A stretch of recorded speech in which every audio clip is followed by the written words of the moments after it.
আমি আগৰ প্ৰতিবেদনত তথ্য সহকাৰে সবিস্তাৰে গুৱাহাটী বন সংমণ্ডলৰ লগতে গুৱাহাটী বন আঞ্চলিক বিষয়াৰ কাৰ্যালয়ৰ দুৰ্নীতি দস্তাবেজ ফাদিল কৰিছিলোঁ। আগৰ প্ৰতিবেদনত উল্লেখ কৰা হৰলুকি হোৱা গাড়ীৰ এতিয়াও সম্ভেদ নাই বন কাৰ্যালয়ত। এই ক্ষেত্ৰত এতিয়াও ধৃতৰাষ্ট্ৰৰ ভাও ধৰি আছে বন সংমণ্ডল বিষয়া অশোক দেৱ চৌধুৰীয়ে। ইয়াৰ অনুসন্ধান এতিয়াও আমাৰ চলি আছে। ক'ত কেনেকৈ কেৰুনেৰে ধন অবৈধভাৱে চপোৱাত ব্যস্ত আঞ্চলিক বন বিষয়া আৰু সংমণ্ডল বিষয়া সেয়া আমি পূৰ্বৰ প্ৰতিবেদনত উল্লেখ কৰিছোঁ, যদিওবা পৰৱৰ্তী সময়ত আৰু বিতংভাৱে সম্প্ৰচাৰ কৰিম। ইতিমধ্যে আমাৰ হাতত আৰু ন তথ্য আহি পৰিছে। আজিৰ প্ৰতিবেদনত আমি উল্লেখ কৰিম পূৰ্বতে কৈ অহা ৰেঞ্জাৰ হেমন্ত অধিকাৰী টীমৰ অন্যতম কাণ্ডাৰী ব্ৰজেন নাথৰ কলা অধ্যায়। এখেত ব্ৰজেন নাথ, ফৰেষ্টাৰ গ্ৰেড 2। গড়ৰ ছালৰ দৰে ছাল ডাঠ এইগৰাকী ব্ৰজেন নাথৰ। এখেতৰ চাকৰি হ'ল ফটাশিল খণ্ড বন বিষয়াৰ কাৰ্যালয়ত।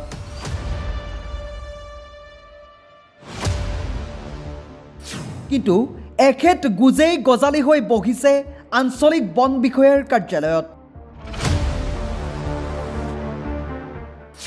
পূৰ্বৰ ৰেঞ্জাৰে বদলিৰ নিৰ্দেশ দিছিল যদিও বৰ্তমানৰ ৰেঞ্জাৰ বুকুৰ কুটুম হৈ বহি আছে আঞ্চলিক কাৰ্যালয়ত।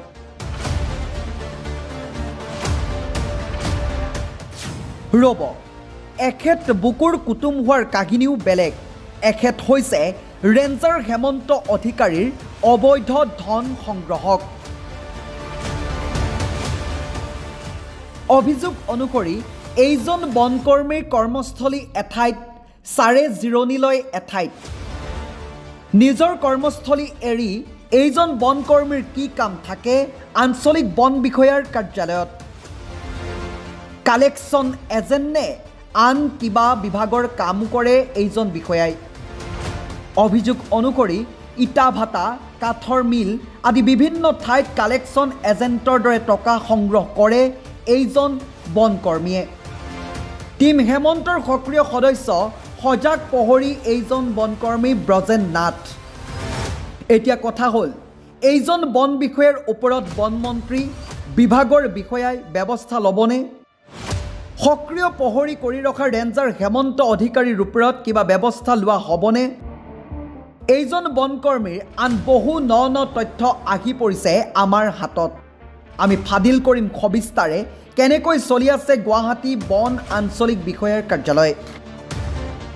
ইয়াৰ লগতে উল্লেখ কৰাৰ প্ৰয়োজন যে টীম হেমন্তৰ আন দুজন অতন্দ্ৰ সজাগ প্ৰহৰী জনৈক মুস্তাক, জনৈক চাহানুৰৰ কলা অধ্যায়ৰ তথ্য ফাদিল কৰিম।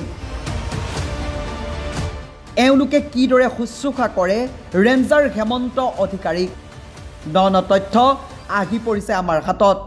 ৰেঞ্জাৰ হেমন্ত অধিকাৰীৰ এই দুই প্ৰহৰীৰ দস্তাবেজ পৰৱৰ্তী প্ৰতিবেদনত। নিউজ ডেস্ক ৰিপৰ্ট, সাম্প্ৰতিক বাৰ্তা।